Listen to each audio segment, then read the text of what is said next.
Ito ay rated SPG. Striktong patnubay at gabay ng magulang ang kailangan. Maaaring may masiselang tema, lengguwahe, karahasan, sexual, horror o droga na hindi angkop sa... Unti-unti na ngang bumabalik ang lakas ni Mitena. Hindi na nga siya mapakali at nais nang bumalik sa kanyang kaharian upang paslangin si Zaur bilang ganti sa pagtataksil nito.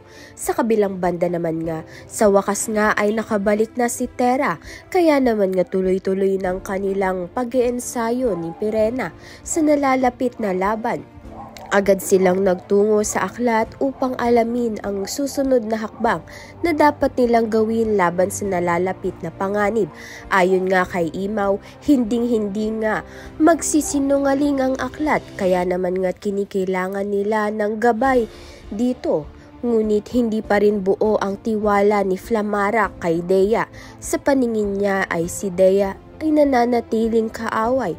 Sa kabila nito, patuloy namang pinoprotektahan ni Adamus si Dea, handang ipaglaban ang paniniwalang hindi siya tulad ng dati. Sa nalalapit na ngang labanan ni Mitena at ni Tera, makilala pa nga kaya nila ang isa't isa?